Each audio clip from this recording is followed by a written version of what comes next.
ಪಾಂಡವಪುರ ಪಟ್ಟಣದ ತಾಲೂಕು ಪಂಚಾಯಿತಿ ಆವರಣದಲ್ಲಿ ಸಾವಯವ ಸಂತೆಗೆ ಮೇಲುಕೋಟೆ ವಿಧಾನಸಭಾ ಕ್ಷೇತ್ರದ ಶಾಸಕರಾದ ಶ್ರೀ ದರ್ಶನ್ ಪುಟ್ಟಣ್ಣಯ್ಯ ಚಾಲನೆ ನೀಡಿ ಮಾತನಾಡಿದರು. ರಾಜ್ಯ ಸರ್ಕಾರ ಪಾಂಡವಪುರ ತಾಲೂಕನ್ನು ಸಾವಯವ ತಾಲೂಕು ಎಂಬುದಾಗಿ ಘೋಷಣೆ ಮಾಡಿದ ಹಿನ್ನೆಲೆಯಲ್ಲಿ ರೈತರಿಗೆ ಸಾವಯವ ಕೃಷಿ ಬಗ್ಗೆ ಅರಿವು ಮೂಡಿಸುವ ಜೊತೆಗೆ ಸಾವಯವ ಬೇಸಾಯದಲ್ಲಿ ತೊಡಗಿಸಿಕೊಳ್ಳುವಂತೆ ಪ್ರೇರೇಪಿಸಲು ಸಾವಯವ ಸಂತೆ ಆರಂಭಿಸಲಾಗಿದೆ. ರೈತರು ಸಾವಯವ ಬೇಸಾಯ ಪದ್ಧತಿಯ ಮೂಲಕ ಬೆಳೆದ ತರಕಾರಿ, ಹಣ್ಣುಗಳು, ಧಾನ್ಯಗಳನ್ನು ರೈತರೇ ಸ್ವತಃ ಸಾವಯವ ಸಂತೆಯಲ್ಲಿ ಮಾರಾಟ ಮಾಡಿದರು. 15 ದಿನಕ್ಕೊಮ್ಮೆ ತಾಲೂಕು ಪಂಚಾಯಿತಿ ಆವರಣದಲ್ಲಿ ಸಾವಯವ ಸಂತೆ ನಡೆಸಲು ತೀರ್ಮಾನಿಸಲಾಗಿದ್ದು, ಸಾವಯವ ಪದ್ಧತಿಯಲ್ಲಿ ಬೆಳೆದ ಹಣ್ಣು, ಬೆಲ್ಲ, ಸಿಹಿ ತಿಂಡಿ ತಿನಿಸು, ಸೊಪ್ಪು, ತರಕಾರಿ, ಹಾಲು, ತುಪ್ಪ, ಮೊಟ್ಟೆ, ಬಾಳೆಹಣ್ಣುಗಳನ್ನು ರೈತರೇ ನೇರ ಗ್ರಾಹಕರಿಗೆ ಮಾರಾಟ ಮಾಡಬಹುದಾಗಿದೆ. ಈ ಸಂದರ್ಭದಲ್ಲಿ ತಾಲೂಕು ಪಂಚಾಯಿತಿ ಇಒ ವೀಣಾ, ರೈತ ಸಂಘದ ಜಿಲ್ಲಾಧ್ಯಕ್ಷ ಎಲ್ ಕೆಂಪುಗೌಡ, ತಾಲೂಕು ಅಧ್ಯಕ್ಷ ಮಂಜುನಾಥ್, ಮಾಜಿ ಅಧ್ಯಕ್ಷ ಚಿಕ್ಕಾಡೆ ಹರೀಶ್ ಸೇರಿದಂತೆ ಹಲವು ರೈತ ಸಂಘದ ಮುಖಂಡರು, ಕಾರ್ಯಕರ್ತರು, ಸಾರ್ವಜನಿಕರು ಭಾಗವಹಿಸಿದ್ದರು.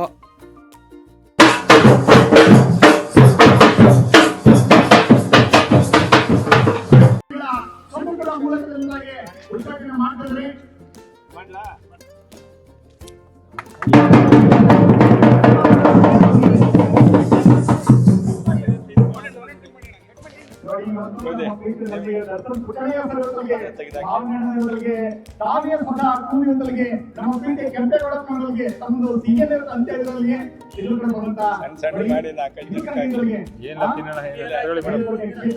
ಸಮಸ್ತ ಜನತೆಯ ಮನ್ನಣೆಯನ್ನ ಗಳಿಸುವವರಿಗೆ, ತಮ್ಮೆಲ್ಲರ ರೈತರ ಬೆಳೆದಿರುವಂತಹ ಮಂಡಳಿಯವರಿಗೆ ತಾವೇ ಇವತ್ತು ಪ್ರೀತಿಯವರಿಗೆ ನೋಡಿ ಎಲ್ಲ ರೈತರಿಗೆ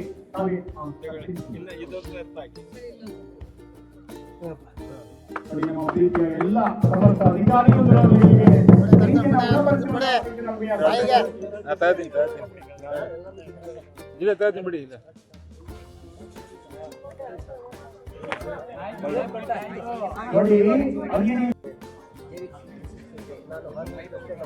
ಈ ಒಂದು ಕಾರ್ಯಕ್ರಮಕ್ಕೆ ಆಗಮಿಸಿರುವಂತಹ ಎಲ್ಲ ಗಣ್ಯರು, ಸಾವಯವ ಮಾವು ಮತ್ತು ಜಾಮ್ ಬೆಳವಣಿಗೆ ಅದು ಉದ್ದೇಶ ಏನಕ್ಕೆ ಅಂದರೆ ಸಾವಯವ ಕೃಷಿಕರಿಗೆ ಒಂದು ಮಾರುಕಟ್ಟೆ ಒದಗಿಸಬೇಕು ಅಂತ. ಅದನ್ನು ಲಾಸ್ಟ್ ಇಯರು ಬೆಂಗಳೂರು ಮಾಡಿದ್ವಿ, ಈ ವರ್ಷ ಮೈಸೂರು ಮಾಡಿದ್ವಿ. ಹಾಲಲ್ಲಿ ಏನು ಮಾಡಿದ್ವಿ ಅಂದರೆ ಅಲ್ಲಿ ಯಂಗ್ಸ್ಟರ್ಸ್ನ ಪ್ಯಾಕ್ ಮಾಡೋಕ್ಕೋಸ್ಕರ ಅದನ್ನು ಮಾಡಿದ್ವಿ. ಅಲ್ಲಿ ಏನೇನು ತಳಿಗಳನ್ನ ನಾವು ಸಿದ್ಧೆ ಮಾಡಿದ್ವಿ. ಒಂದು ಅದೃಷ್ಟವಶಾತ್ ನಮ್ಗೆ ಆ ತಳಿಗಳೆಲ್ಲ ಅಲ್ಲಿ ಬಂದಿತ್ತು. ಇದನ್ನು ನಾವು ಇಲ್ಲಿ ಇವತ್ತೇ ಇರೋದ್ರಿಂದ ಇಲ್ಲಿ ಡಿಸ್ಪ್ಲೇ ಮಾಡ್ತಾ ಇದ್ದೀವಿ. ಇಲ್ಲಿ ಒಟ್ಟು 85 ತಳಿಗಳು. ಇದು ಮೇಜಾಕಿ ಮ್ಯಾಂಗೋ ಅಂತ ಕೇಳಿರ್ಬೇಕು. ಪ್ರಪಂಚದಲ್ಲಿ ಹೈಯೆಸ್ಟ್ ಬೆಲೆ ಮಾವು ಇದೆ. 25,000 ರೂಪಾಯಿ ಕೆಜಿ ಮಾರ್ತಾ ಇದ್ರು. ಜಪಾನ್ದು 25 ಕೆಜಿ 25,000 ಮಾರ್ತಾ ಇದ್ರು. ಈಗ 10,000 8,000 ಬಂದಿದೆ ಒಂದು ಕೆಜಿಗೆ. ಇದನ್ನ ಏನಕ್ಕೆ ಹಾಗಾಗಿದೆ ಅಂದರೆ ನಮ್ಮ ದೇಶದಲ್ಲೇ ಬೆಳೆಯೋಕ್ಕೆ ಶುರು ಮಾಡಿದ್ದೀವಿ. ಮತ್ತು ಇಂಪೋರ್ಟ್ ಆಗ್ತಿತ್ತಲ್ಲ, ಇಂಪೋರ್ಟ್ ಆಗೋದ್ರಿಂದ ಅದು ಕಾಸ್ಟ್ ಜಾಸ್ತಿ ಇತ್ತು. ಈಗ ಇಲ್ಲೇ ಬಂದಿದ್ದು ಶಿವಮೊಗ್ಗದಲ್ಲಿ ಅನ್ನಪೂರ್ಣ ಮೆಸರು ಅಂತ ಇಟ್ಟಿದ್ದಾರೆ, ಅವ್ರು ಬೆಳೆದಿರೋದು. ಈಗ ರೈತರಿಗೂ ಈ ಗಿಡಗಳನ್ನೆಲ್ಲ ನಾವು ಕೊಡ್ತಾ ಇದ್ದೀವಿ. ಹಾಗಾಗಿ ಈಗ ಇನ್ನೊಂದು ಸ್ವಲ್ಪ ದಿನಕ್ಕೆ ಅದು ನಮ್ಮಲ್ಲಿ ಸಿಗುತ್ತೆ. ಸುಮಾರು ಒಂದು 2,000 ರೂಪಾಯಿ ಕೆಜಿಗೆ ಬರ್ಬೋದು. ಇದ್ರ ವಿಶೇಷತೆ ಏನು ಅಂದರೆ ಇದರಲ್ಲಿ ಮೆಡಿಸಿನಲ್ ವ್ಯಾಲ್ಯೂ ಇದೆ. 15% ಶುಗರ್ ಕಂಟೆಂಟ್ ಬೇರೆ ತಳಿಗಳಿಗಿಂತ ಜಾಸ್ತಿ ಇದೆ. ಹಾಗಾಗಿ ಇದಕ್ಕೆ ಒಂದು ಸ್ವಲ್ಪ ಫಾರ್ಮಸ್ಯೂಟಿಕಲ್ ಇದನ್ನ ವ್ಯಾಲ್ಯೂ ಇರೋದ್ರಿಂದ ಇದಕ್ಕೆ ಬೆಲೆ ಜಾಸ್ತಿ ಇದೆ. ರುಚಿಯಲ್ಲಿ ನಮ್ಮ ಮಲ್ಲಿಕಟ್ ಇದ್ದೇ ಇರುತ್ತೆ. ಅದಕ್ಕೆ ಒಂದು ಸ್ವಲ್ಪ ಶುಗರ್ ಜಾಸ್ತಿ ಇದೆ, ಮಲ್ಲಿಕಟ್ ಇರುತ್ತೆ. ಇದು ಏನಂದರೆ ಒಂದು ಗಿಡದಲ್ಲಿ ಇಂಥದ್ದು ಒಂದು ಕಾಯಿ ಇದು ಒಂದು ಹತ್ತತ್ರ 1 ಕೆಜಿ ಬರುತ್ತೆ. ಸೊ ಅಂಥದ್ದು ಒಂದು 10 ಕೆಜಿ ಬೆಲೆ. ಸೊ ಈ ರೀತಿಯ ನಾವು ನಮ್ಮ ತಳಿಗಳ ಜೊತೆಗೆ ಈ ಥರ ಹೊಸ ತಳಿಗಳನ್ನು ನಾವು ರೈತರಿಂದ ಇಂಟ್ರೊಡ್ಯೂಸ್ ಮಾಡಿದ್ರೆ ಹೆಚ್ಚಿಗೆ ಮಾರ್ಕೆಟ್ ಸಿಗುತ್ತೆ. ನಿನ್ನೆ ಡಿಂಕಾದಿಂದ ಒಂದಿಬ್ಬರು ರೈತರು ಬಂದಿದ್ರು ಅಲ್ಲಿ ಶಾಪ್ಗೆ. ಅವ್ರಿಗಿನ್ನೂ ಅಷ್ಟು ಅವ್ರಿಗೆ ತರಬೇತಿ ಆಗಿಲ್ಲ. ನೀವು ಸಾವಯವ ತಾಲೂಕಂತ ಮಾಡಿದ್ದೀರಲ್ಲ, ತುಂಬ ತರಬೇತಿ ಆಗಬೇಕಾಗಿದೆ. ಇಲಾಖೆಗಳು ಸೇರ್ಕೊಂಡು ತುಂಬ ತರಬೇತಿ ಆಗಬೇಕಾಗಿದೆ. ಈಗ ನಾನು ಹೇಳೋದಂದರೆ ಈಗ ಈ ರಾಸಾಯನಿಕಗಳನ್ನು ಸ್ಪ್ರೇ ಮಾಡೋದಕ್ಕಿಂತ ಡೇಂಜರಸ್ ಏನಾಗ್ತಾ ಇದೆ ಅಂದರೆ ಪಾಂಡವಪುರ ತಾಲೂಕಲ್ಲಿ ನಾನು ಎಲ್ಲ ಕಡೆ ನೋಡಿದ್ದೀನಿ. ಮೈಕ್ರೋ ಪ್ಲಾಸ್ಟಿಕ್ ನ ತರಕಾರಿ ಬೆಳೆಯೋದಕ್ಕೆ ಅದು that is more dangerous than spraying chemicals. ಅದನ್ನ ನಾವು ಕಡಿಮೆ ಮಾಡಬೇಕಾಗುತ್ತೆ. ಅದಕ್ಕೆ ನಾವು ವರ್ಕೌಟ್ ಮಾಡ್ತಾ ಇದ್ದೀವಿ. ಹೇಗೆ ನಾವು ಒಂದ್ಸತಿ ನಾವು ಡೆವಲಪ್ ಮಾಡಬೇಕು ಬಂದ್ರೆ ಹೇಗೆ ಅದನ್ನ ಮಾಡ್ಬೋದು. ಬರೀ ಇದೆ ಅಂತದ್ದು ಬಯೋಮಾಸ್ ಸ್ಪ್ರೆಡ್ ಮಾಡಿ ಅದನ್ನ ವೀಡ್ ಕಂಟ್ರೋಲ್ ನಾವು ಮಾಡ್ಬೋದು. ಬೇಸಿಕಲಿ ಇವರೆಲ್ಲ ಉಪಯೋಗಿಸ್ತಿರೋದು ವೀಡ್ ಕಂಟ್ರೋಲ್ಗೋಸ್ಕರ. ಅದನ್ನ ಪ್ಲಾಸ್ಟಿಕ್ ವೀಡ್ ಕಂಟ್ರೋಲ್ ಕಳೆ ಬರ್ದೇ ಇರಲಿ ಅಂತ. ಅದನ್ನ ಹೇಗೆ ಮಾಡೋದು ಅದು ಇಲಾಖೆಗಳು ಏನು ಮಾಡ್ತಾ ಇಲ್ಲ. ತಮಗೆ ಗೊತ್ತಿದ್ದಂಗೆ 2 ಇಲಾಖೆಗೆ ದೊಡ್ಡ ಸ್ಕೀಮ್ ಇದೆ, ಸ್ಕೀಮ್ ಇದೆ, ಮಾಡ್ತಾ ಇಲ್ಲ. So there are 80 varieties displayed. 80 varieties. ಇದೆಲ್ಲ ಟಿಪ್ಪು ಸುಲ್ತಾನ್ ವೆರೈಟೀಸ್. ನಮಗೆ ಗೊತ್ತಿರಬೇಕು, ಟಿಪ್ಪು ಸುಲ್ತಾನು ಬಹಳ ಕೃಷಿಗೆ ಬಹಳ ಒತ್ತು ಕೊಟ್ಟಿದ್ದ. ಕಿರಿಗಾವಲು ಅಂತ ಒಂದಿದೆ ಬೆಂಗಳೂರು ಹತ್ರ.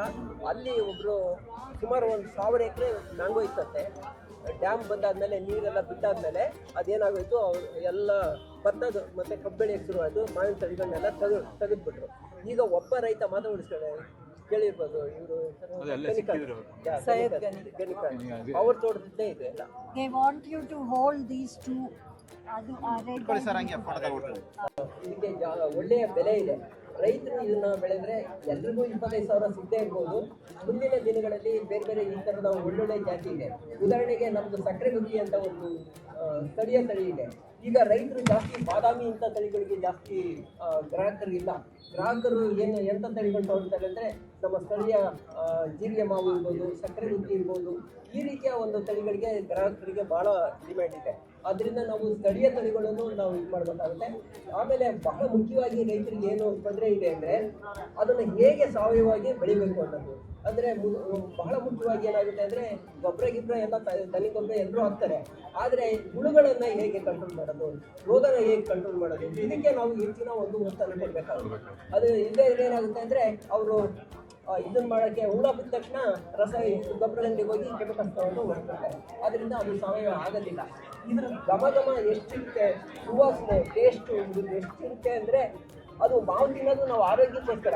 ಆದರೆ ಇದನ್ನ ಕೆಮಿಕಲ್ ಮಾವು ತಿಂದರೆ ನಮ್ಮ ಆರೋಗ್ಯ ಇದಾಗುತ್ತೆ. ಅದಕ್ಕೋಸ್ಕರ ನಾವು ಸಾವಯವ ಮಾವನ್ನ ಈಗಿನ ಮಾರುಕಟ್ಟೆ ಎಷ್ಟು ಬೆಲೆ ಬಾಳ್ತದೆ?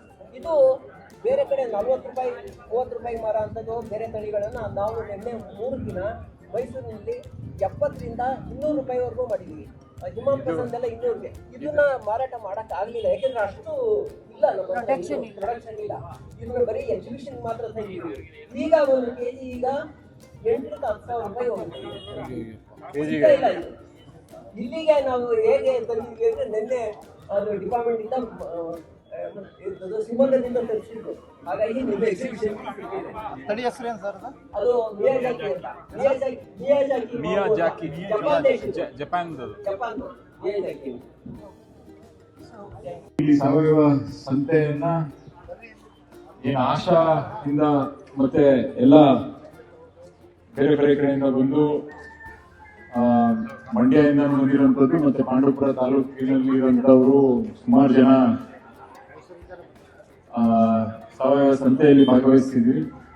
ಮೊದಲನೇದಾಗಿ ಇದೊಂದು ಸಣ್ಣ ಪ್ರಯತ್ನ. ನಮ್ಮ ತಾಲೂಕು ಸಾವಯವ ತಾಲೂಕು ಅಂತ ಘೋಷಣೆ ಆದ್ಮೇಲೆ ಇದು ಒಂದು ಸಣ್ಣದಾಗಿ ಇಲ್ಲಿ ಸಂತೆಯನ್ನ ಮಾಡ್ಬೇಕಂತ ಶುರು ಮಾಡಿದ್ವಿ.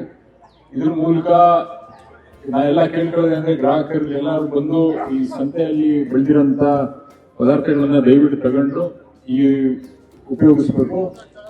ಇಲ್ಲಿ ಎಲ್ಲ ಅವರೇ ಎಲ್ಲಾ ತರದ ಸ್ವಾವಲಂಬಿ ಬದುಕನ್ನ ಯಾವ ತರ ಕಟ್ಕೋಬೇಕು ಅನ್ನೋದನ್ನ ಅವ್ರ ತಲೆಯಲ್ಲಿ ಇಟ್ಕೊಂಡು ಪ್ರತಿಯೊಬ್ಬ ರೈತರು ಅವ್ರದೇ ಆದಂತ ತಳಿಗಳು, ಯಾವುದೇ ರಸಗೊಬ್ಬರಗಳನ್ನ ಬೆಳೆಸದೆ ಇಲ್ಲಿ ಅವರು ಬೆಳೆನ ಬೆಳೆದಿರೋಂಥದ್ದು. ಅಂದ್ರೆ ಇವರೆಲ್ಲರೂ ಒಂದು ಟೀಮ್ ಮಾಡ್ಕೊಂಡಿದ್ದಾರೆ. ಇವ್ರುಗಳೇ ಆ ಟೀಮ್ ಮೂಲಕ ಅವ್ರುಗಳು ಒಬ್ರನ್ನ ಪರೀಕ್ಷೆ ಮಾಡಿ ಸರಿಯಾ ತಪ್ಪ ಯಾವ್ಯಾವ ತರ ನಡ್ಸ್ಕೊಂಡು ಹೋಗ್ತೀರಿ ಅಂತ ಅವರೇ ಪರಿಶೀಲನೆ ಮಾಡಿ ಇದು ಸಾವಯವ ಇದೆಯಾ ಇಲ್ವಾ ಅನ್ನೋದನ್ನ ಅವರೇ ಒಬ್ಬೊಬ್ರನ್ನ ಅವರೇ ನೋಡಿ ಇದನ್ನ ಸಾವಯವ ಅಂತ ಸರ್ಟಿಫೈ ಮಾಡಿದ್ಮೇಲೆ ಎಲ್ಲ ತಗೊಂಡ್ಬಂದಿರೋಂಥದ್ದು. ಆದ್ರಿಂದ ಎಲ್ಲಾ ತರ ಸರ್ಟಿಫಿಕೇಶನ್ಗಳು ಎಲ್ಲಾ ರೈತರ ಹತ್ರನೂ ಇದೆ. ಈ ತರ ನಾನ್ ಕೇಳ್ಕೊಳ್ಳೋದು ಏನಂದ್ರೆ, ನಿಮ್ಮ ಈಗಾಗಲೇ ಪ್ರತಿ ಪಂಚಾಯತಿ ಮಟ್ಟದಲ್ಲಿ ಬಯೋ ರಿಸೋರ್ಸ್ ಸೆಂಟರ್ಗಳಂತ ನಾವು ಈಗ ಶುರು ಮಾಡಕ್ಕೆ ಹೊರಟಿದೀವಿ. ಅದನ್ನೆಲ್ಲ ಮುಂದಿನ ದಿನಗಳಲ್ಲಿ ನಿಮ್ಮ ಪಂಚಾಯತಿಯಲ್ಲೇ ಏನೇನು ಜೀವಾಮೃತ ಏನ್ ಬೇಕು ಇವನ್ನೆಲ್ಲ ಸ್ಥಳೀಯವಾಗಿ ನಿಮ್ಗೆ ಸಿಗ್ತದೆ. ಅದ್ರ ಜೊತೆಗೆ ಇಲ್ಲಿ ಸಹಜ್ ಅವರು ಬಂದಿದ್ದಾರೆ, ಎಲ್ಲ ಬೀಜಗಳು, ಎಲ್ಲಾ ತರದ ಬೀಜಗಳು ಸಿಗುತ್ತೆ. ಇದನ್ನು ನಾವು ಪ್ರತಿ ಪಂಚಾಯತಿಯಲ್ಲಿ ತಮ್ಮ ಸೊಸೈಟಿಗಳಲ್ಲಿ ನಾವು ಇದನ್ನ ಸೆಟಪ್ ಮಾಡ್ತೀವಿ. ಸೊಸೈಟಿಗಳ ಮೂಲಕ ನೀವುಗಳು ಈ ಏನು ಸಾವಯವ ಕೃಷಿಗೆ ಬೆಳೆಸಬೇಕಾದ ಬೀಜ, ಅದ್ರ ಜೊತೆಗೆ ಜೀವಾಮೃತ, ಅದ್ರ ಜೊತೆಗೆ ನಮ್ಮ ಮಣ್ಣಿನ ಫಲವತ್ತತೆ, ಇವನ್ನೆಲ್ಲಾನು ನಾವು ಸರಿಪಡಿಸಬೇಕಾಗಿರುವಂತದ್ದು. ಈ ಇಷ್ಟು ಜನದಲ್ಲಿ ನನ್ನ ಪ್ರಕಾರ ಇಡೀ ಏರಿಯಾ ಎಲ್ಲ ತುಂಬೋಬೇಕು. ಆ ಮಟ್ಟಕ್ಕೆ ನಾವು ಬೆಳಿಬೇಕಾಯ್ತದೆ. ಬೆಳೆದಿ ನಮ್ಮ ಯಾಕೆ ಸಾವಯವ ತಾಲೂಕು ಅಂತ ಘೋಷಣೆ ಆಗಿರುವಂತದ್ದು ನಮ್ಗೆ ಒಳ್ಳೇದಂತ ನೀವು ಒಂದ್ 2 ನಿಮಿಷದಲ್ಲಿ ಮಾತಾಡಿ ಹೇಳ್ತೀನಿ, ಮುಗಿಸ್ತೀನಿ.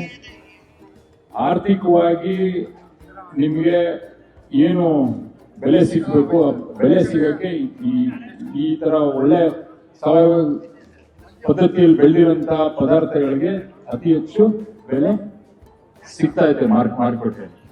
ಡಿಮ್ಯಾಂಡ್ ಐತಿ. ಈಗ ಯಾವಾಗ ತಾಲೂಕು ಅಂತ ಅನೌನ್ಸ್ ಆಯ್ತು, ಎಲ್ಲಾ ದೊಡ್ಡ ದೊಡ್ಡ ಕಂಪನಿಗಳೆಲ್ಲರೂ ಬಂದು ನಮ್ಮ ಹತ್ರ ಸಂಪರ್ಕ ಮಾಡೋರು. ಹೆಂಗೆ ನೀವು ಸಾವಯವ ರೈತರಲ್ಲಿ ನೀವು ಯಾರ್ಯಾರು ಸರ್ಟಿಫಿಕೇಶನ್ ಮಾಡಿ ನಮ್ಗೆ ಕೊಟ್ರೆ ನಾವು ನಿಮ್ಗಳ ಜೊತೆ ಅಗ್ರಿಮೆಂಟ್ ಮಾಡ್ಕೊತೀವಿ, ರೈತರಿಂದ ಡೈರೆಕ್ಟ್ ಆಗಿ ನಾವು ತಗೋತೀವಿ ಅನ್ನೋದನ್ನ. ಸೊ ಅದು ಐತೆ. ಅದ್ರ ಜೊತೆಗೆ ಎಲ್ಲದಕ್ಕಿಂತ ಹೆಚ್ಚಾಗಿ ನಿಮ್ಗೆ ಗೊತ್ತಿರೋಂಥದ್ದು ನಮ್ಮ ಆರೋಗ್ಯದ ಸಮಸ್ಯೆ ಎಲ್ಲಾರ ಮನೇಲೂ ಜಾಸ್ತಿ ಆಯ್ತಾ ಇರುವಂತದ್ದು. ನಾವು ಯಾಕೆ ಆರೋಗ್ಯದ ಸಮಸ್ಯೆ ಜಾಸ್ತಿ ಆಯ್ತು ಅಂದ್ರೆ ನಿಮ್ಗೆ ಅದು ಚೆನ್ನಾಗಿ ಗೊತ್ತಿರುವಂತದ್ದೇ. ಅದೆಲ್ಲ ಸಮಸ್ಯೆಗಳನ್ನ ನಾವು ಪರಿಹಾರ ಮಾಡ್ಬೇಕಂದ್ರೆ ನಾವು ಏನ್ ಬೆಳೆ ಬೆಳಿತೀವಿ ಅದನ್ನ ಸರಿಯಾದ ಸಾವಯವ ಪದ್ಧತಿಯಲ್ಲಿ ಏನ್ ಬೆಳೆ ಬೆಳಿತೀವಿ ಅದನ್ನ ನಾವು ಮಾರೋದಲ್ದೇನೆ ಅದ್ರ ಜೊತೆಗೆ ನಾವುಗಳು ಅದನ್ನ ಸೇವಿಸಬೇಕು. ಅದರಿಂದ ಈ ಒಂದು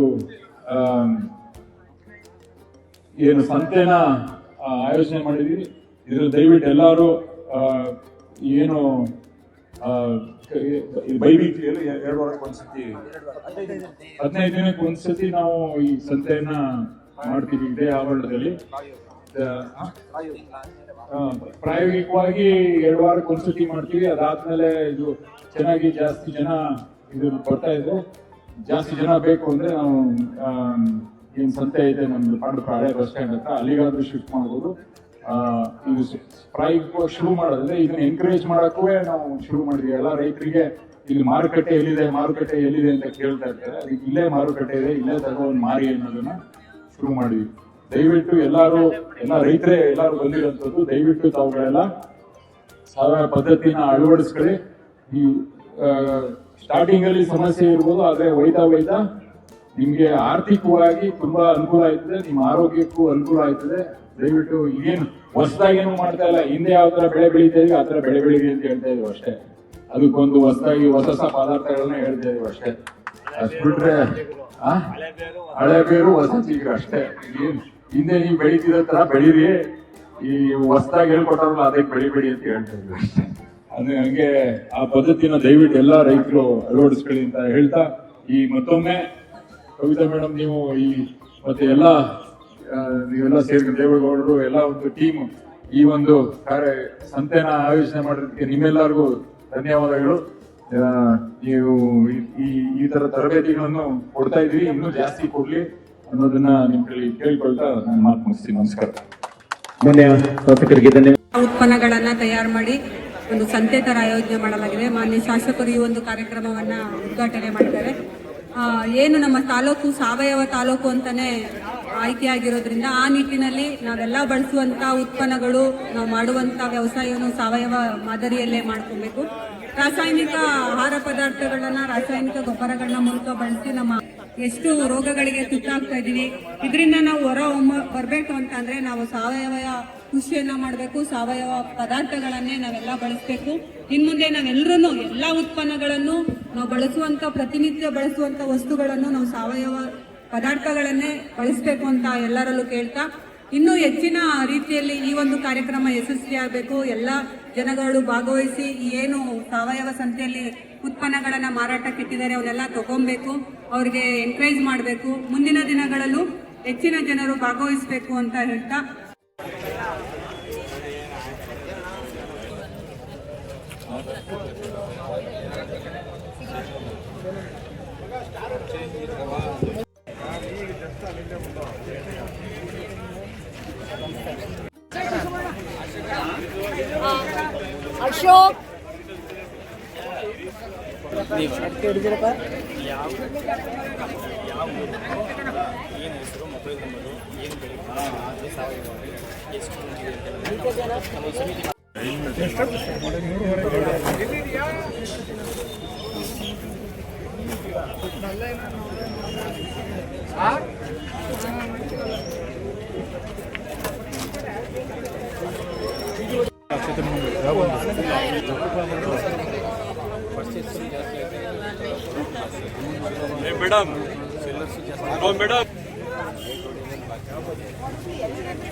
ಫೋನ್ ಕೊಡಿ ಸರ್ ನಮಗೆ ಸ್ವಲ್ಪ ಫೋನ್ ಕೊಡಿ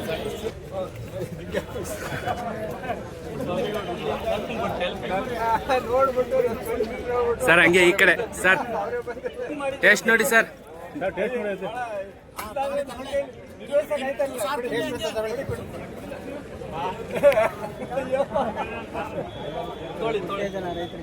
ಟೇಸ್ಟ್ ನೋಡಿ ಸರ್,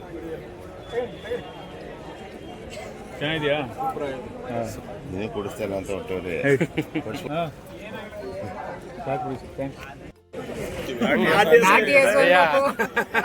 ಎರಡು ಒಂದೇ, ಸಾವಯವ ನಾಟಿ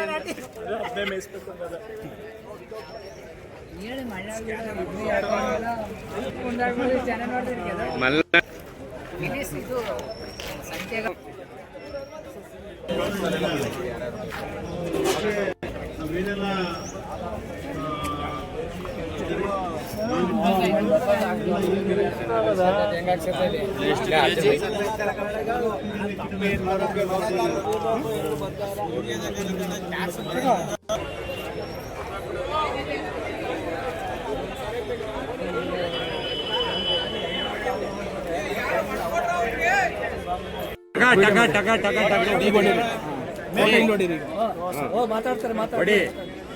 ಮೇಲುಕೋಟೆ ವಿಧಾನಸಭಾ ಕ್ಷೇತ್ರದ ನಮ್ಮೆಲ್ಲರ ಜನಪ್ರಿಯ ನಾಯಕರು, ನಮ್ಮ ಪ್ರೀತಿಯ ಜನಪ್ರಿಯ ಶಾಸಕರು ಕೂಡ ಇರುವಂತಹ ಸನ್ಮಾನ್ಯ ದರ್ಶನ್ ಪುಟ್ಟಣ್ಣಯ್ಯ ಹೊತ್ತಲಿಗೆ ಪಾಂಡವಪುರ ತಾಲೂಕಿನಲ್ಲಿ ನಡೆದಂತೆ ಹೊತ್ತಲಿಗೆ ಸಾವಯವ ಸಂತೆ ಬಂದ ಹೊತ್ತಲಿಗೆ ರೈತರೇ ಬೆಳೆದಿರುವಂತಹ ಒಂದು ಹೊತ್ತಲಿಗೆ ಎಲ್ಲ ಒಂದು ರೈತರ ಒಂದು ಉತ್ಪನ್ನಗಳ ಹೊತ್ತಲಿಗೆ ಒಂದು ಉದ್ಘಾಟನೆ ಮಾಡಿದರೆ ಹೊತ್ತಲಿಗೆ ಭಗವಂತ ಹೊತ್ತಲಿಗೆ ಎಲ್ಲ ರೈತರುಗಳಿಗೆ ಬೇರೆ ಕಡೆಯಲ್ಲಿ ಕೂಡ ವಲಸೆಯನ್ನು ಹೋಗ್ಬಿಡಲಿಗೆ ತಾವೇ ಬೆಳೆದಂತ ರೈತರಿಗೆ ಅವರಿಗೆ ತಾವೆಲ್ಲರೂ ಕೂಡ ಬೆಲೆಯನ್ನು ಕೊಡಿ ಅಂತ ನಮ್ಮ ಪ್ರೀತಿಯ ದರ್ಶನ್ ಪುಟ್ಟಣ್ಣಯ್ಯ ಕರೆಯನ್ನು ಕೊಟ್ಟಿದ್ದಾರೆ. ನಿಮಗೆ ಕೂಡ ಒಳ್ಳೆಯದಾಗಲಿ ನಮ್ಮ ಪ್ರೀತಿಯ ನಾಯಕರು. ಖರೀದಿ ಮಾಡುವ ಮುಖಾಂತರ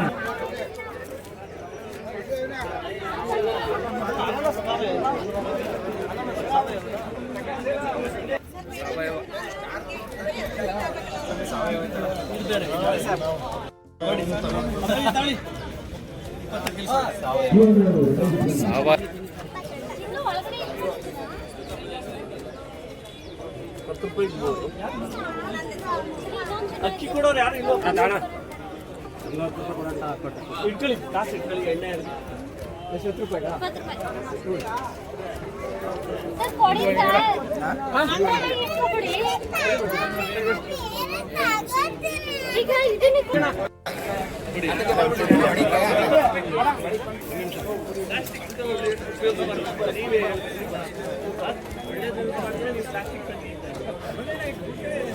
ಮೇಡಮ್ ಹಂಗೆ ಒಂದು ಸ್ವಲ್ಪ ಕ್ರಾಸ್.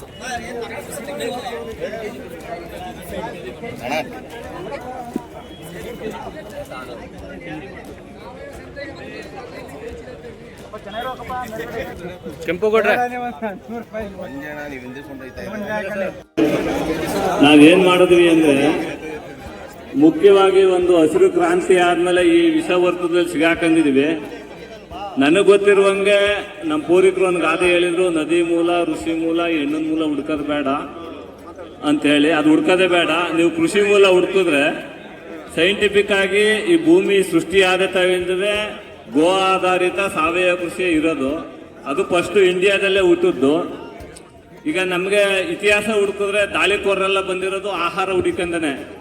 ಅವ್ರು ಯಾರು ನಮ್ಮ ಸಂಪತ್ತು, ಚಿನ್ನ, ಚಿಗುರು ಹೊಡ್ಕೊಯ್ಗೆ ಬಂದಾರಲ್ಲ, ವಲಸೆ ಬಂದವರೆಲ್ಲ ಆಹಾರಕ್ಕೆ ಬಂದದ್ದು. ಯಾಕೆ ಅಂದ್ರೆ ಇಂಡಿಯಾ ಅಂದ್ರೆ ಭೂಲೋಕದ ಸ್ವರ್ಗ. 365 ದಿವಸನೂ ಸೂರ್ಯರಶ್ಮಿ ಬರ್ತದೆ.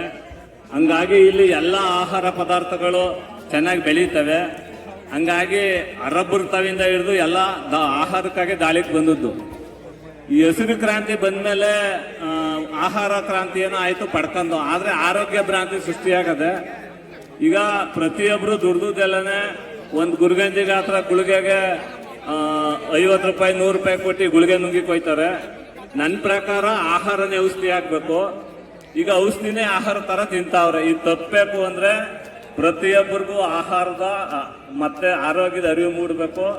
ಪ್ರತಿಯೊಬ್ಬರು ಈ ಪ್ರಕೃತಿಲಿ ಮೊದಲನೇದು ಫೋಟೋಸಿಂಥೆಸಿಸ್, ಸೂರ್ಯನಿಂದ ನಡೆಯೋ ಕ್ರಿಯೆ ಎಲ್ಲ, ಇನ್ನು ನೀರು, ಇವೆಲ್ಲ ಪ್ರಕೃತಿ ಕೊಡ್ತದೆ, ಬೆಳೆ ಬೆಳೀತದೆ.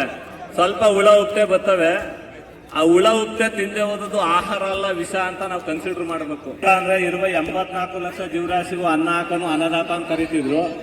ಈಗ ಅದನ್ನ ಮರ್ತ್ಬಿಟ್ಟು ನಾವು ಎಲ್ಕ ವಿಷ ಹಾಕಿ ಕೊನೆಗೆ ಮನುಕುಲ್ ವಿಷ ಕೊಡ್ತಾ ಇರೋದು. ಈ ವಿಷ ವರ್ತುಲನ್ನು ತಪ್ಪಿಸ್ಬೇಕು ಅಂದ್ರೆ ರೈತ ಸ್ವದೇಶಿ ಸ್ವಾವಲಂಬಿ ಸ್ವಾಭಿಮಾನದ ಕೃಷಿ ಮಾಡಬೇಕು ಅಂದ್ರೆ ಪ್ರತಿಯೊಬ್ಬರು ಸಾವಯವ ಕೃಷಿ ಮಾಡಬೇಕು. ಸ್ವಲ್ಪ ಕೆಲಸ ಜಾಸ್ತಿ ಹಿಡಿತದೆ. ಕಳೆ ಮತ್ತೊಂದು ನಿರ್ವಹಣೆ ಮಾಡಿಕ್ಕೆ ಈಗ ಕಳೆ ತೀರಿಸ್ತೀನಿ ಅಂತ ಕಳೆ ಔಷಧಿ ಹೊಡಿತಾರೆ, ಕಳೆ ಹುಡ್ಕಂಗ್ ಮಾಡಿಕ್ಕಾಗಿಲ್ಲ. ಹುಳ ಸಾಯಿಸ್ತೀನಿ ಅಂದ್ಬಿಟ್ಟು ಹುಳಿನ ಔಷಧಿ ಹೊಡಿತಾರೆ, ಅದು ಮಣ್ಣೊಳಗೆ ಬಿದ್ದು ಅದ್ರ ವಂಶಾಭಿವೃದ್ಧಿ ಮಾಡ್ತಾ ಇದ್ರೆ, ಆದ್ರೆ ಮನುಷ್ಯನಿಗೆ ಜರ್ಮಿನೇಷನ್ ಪವರ್ ಲೆಸ್ ಆಯ್ತಾ ಇದೆ. ಇಷ್ಟೆಲ್ಲ ಕಾರ್ಕೋಟಕ ವಿಷಗಳನ್ನ ಬಳಸೋ ಬದಲು ನಮ್ಮ ಸಾವಯವದಲ್ಲೇ ವಿಷನೂ ಐತೆ, ಅದನ್ನ ಬಳಸ್ಕೊಂಡು ಏನೋ ಸಣ್ಣ ಪುಟ್ಟ ಕಂಟ್ರೋಲ್ ಮಾಡ್ಕೊಂಡು ಬೇವಿನ ಎಣ್ಣೆ, ಹೊಂಗೆ ಎಣ್ಣೆ, ಈ ಬಾಳೆಕಾಯಿ ಸಿಸ್ಟಮ್ ಅಲ್ಲಿ ದಸಪಣಿ ಕಷಾಯ ಅಂತ ಬೇರೆ ಬೇರೆ ಇರ್ತದೆ, ಕೀಟನಾಶಕ ಕ್ರಿಮಿನಾಶಕ ಎಲ್ಲ, ಕಳೆನಾಶಕನೂ ಅದೇ. ಇಲ್ಲಿ ಮೇನ್ ಏನಂದ್ರೆ ಪ್ರತಿಯೊಬ್ಬರಿಗೂ ಜ್ಞಾನದ ಕೊರತೆ. ಈಗ ಡಿಪಾರ್ಟ್ಮೆಂಟ್ಗಳು ಬಂದವೆ, ಕೇಳಿದ್ದೆಲ್ಲ ಬರ್ಕೊಡ್ತಾರೆ, ಮಾರಕ್ ಅಂಗಡಿಗಳವೆ, ಅವ್ರು ತಂದು ಕೊಡ್ತಾರೆ. ಹಂಗಾಗಿ ನಾವು ದಿನ ಬೆಳಗಾಯ್ತು ಅಂದ್ರೆ ಪರಾವಲಂಬಿ ಆಗೋಗಿದ್ವಿ. ಅದನ್ನ ಬಿಟ್ಟು ಪ್ರತಿಯೊಬ್ಬರು ಸ್ವಾವಲಂಬಿ ಸ್ವಾಭಿಮಾನದ ಕೃಷಿ. ನಿಮ್ಗೆ ಯಾವುದೇ ಆಹಾರ ಪದಾರ್ಥ ಸಾವಯವದಲ್ಲಿ ಬೆಳೆದಿತ್ತು ಅಂದ್ರೆ ಬಣ್ಣ, ರುಚಿ, ವಾಸನೆ, ರೋಗ ನಿರೋಧಕ ಶಕ್ತಿ ಎಲ್ಲ ಪ್ರಬಲವಾಗಿರ್ತದೆ. ನಾವು ನಾಲಿಗೆಗೆ ಹಾಕ್ತಾಗ್ಲೇ ಹೇಳ್ತದೆ ಇದು ಪ್ಯೂರ್ ಆರ್ಗ್ಯಾನಿಕ್ ಅಂತ. ಅದನ್ನ ಅರಿತು ಪ್ರತಿಯೊಬ್ಬರೂ ನಾವು ಕಲಿಸ್ದಂಗೆ ಆಯ್ತದೆ ಅಂತ ಹೇಳ್ತಾ ನನ್ನ 2 ಮಾತು ಇಲ್ಲಿ ಬಂದಿರುವಂತ ಎಲ್ಲ ನಾಗರಿಕ ಬಂಧುಗಳು ನನ್ನ 2 ಮಾತು ಮುಗಿಸ್ತೇನೆ. ಜೈ ಹಿಂದ್, ಜೈ ಕರ್ನಾಟಕ. ನಮ್ಮ ದೇವೇಗೌಡರಿಗೆ ಧನ್ಯವಾದಗಳು. ಒಂದೆರಡು ಮಾತನ್ನ ನಮ್ಮ ಕಾರ್ಯನಿರ್ವಹಣಾಧಿಕಾರಿಗಳು ಒಂದೆರಡು ಮಾತಾಡಬೇಕು ಅಂತ ಕೇಳ್ಕೊತೀವಿ.